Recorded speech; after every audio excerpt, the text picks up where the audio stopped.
Hello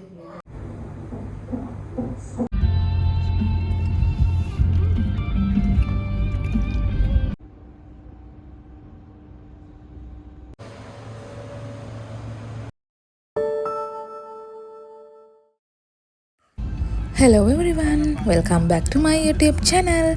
ඉතින් ඔයා අද නම් මුලින්ම මගේ vlog එකක් බලන්නේ. මගේ නම නිලක්ෂි.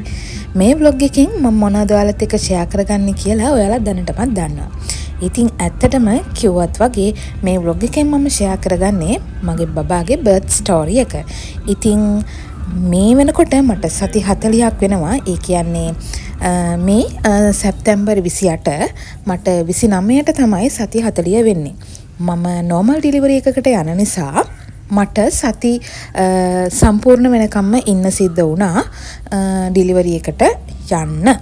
මීට කලින් අන්තිමට මට ડોක්ටර් විසිට් එක තිබ්බේ සැප්තැම්බර් 16. එතකොට මට සති 38ක් වෙනවා. ඉතින් සති 38න් මාව ස්කෑන් කරලා බලලා ડોක්ටර් මට ඩේට් එකක් දුන්නා සැප්තැම්බර් 28 උදේ එන්න කියලා PV කරලා බලමු කියලා. මොකද ඒ වෙනකොට මට සති 39 ඉවරයි සති 40 ලැබනවා. ඉතින් කලින් දවසේ මම කෝල් කරලා ටයිම් එකක් අරගෙන හොස්පිටල් එකට උදෙන්ම ආවා. අද ඉරිදා දවසක් නිසා අද අපි 4 දෙනාම ආවා ගෙදර.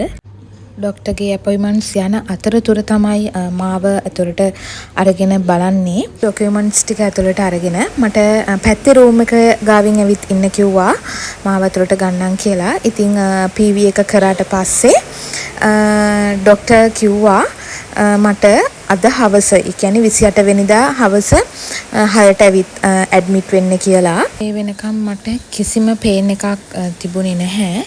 ඉතින් ඒ වුණත් ડોක්ටර් කිව්වා අපි දැන් දින සම්පූර්ණ වෙලා තියෙන නිසා අපි තවත් බලන් ඉන්න ඕනේ නැහැ. අපි බබාව ගමු කියලා. ඉතින් කොහොමත් 29 වෙනිදාට තමයි මගේ normal date එක දීලා තිබුණේ.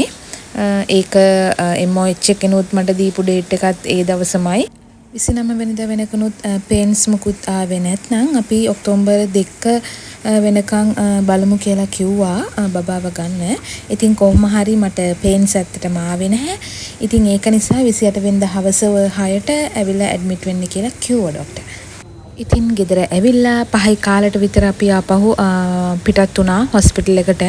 PV එක කරලා ඔක්කොම ඉවර වෙලා ඉතින් ડોක්ටර්ත් එක්ක කතා කරලා වෙනකොට 12 විතර වෙලා ඉවරයි.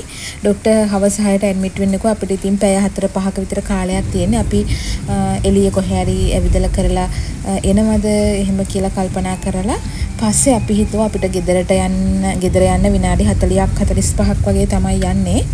ඉතින් ගෙදර ගිහිල්ලා වොෂ් එකක් දාලා ටිකක් රිලැක්ස් වෙලා එනවා කියලා. මොකද ඉතින් මේ වෙද්දි මම ඇත්තටම කුතුහලයෙන් බයින් ඉන්නේ. ඉතින් කෝකටත් ටිකක් ගෙදර ගිහිල්ලා චුට්ටක් නිදාගෙන වොෂ් එකක් දාලා එන එක හොඳයි කියලා අපි කතා වෙලා අපි 4 දෙනාම ගෙදර ආවා.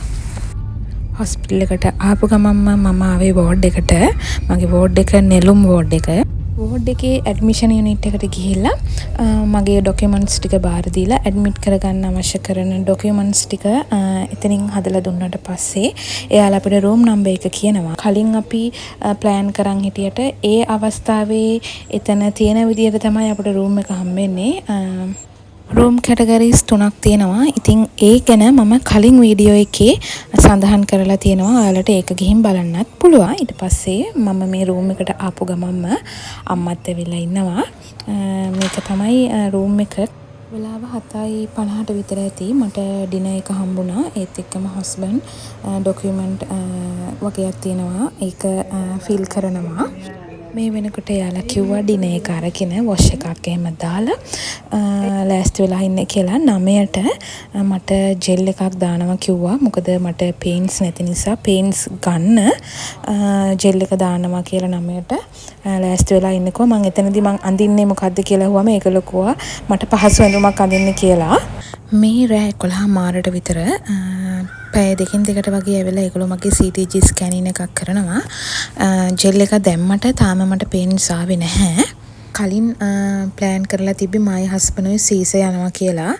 ඉතින් කොහොම හරි ડોක්ටර්ත් එක්ක කතා කරද්දී මම බය නිසා මම බයයි එහෙම කිව්වහම ડોක්ටර් කිව්වා අපි බය නම් normal delivery එකකට යන් කියලා.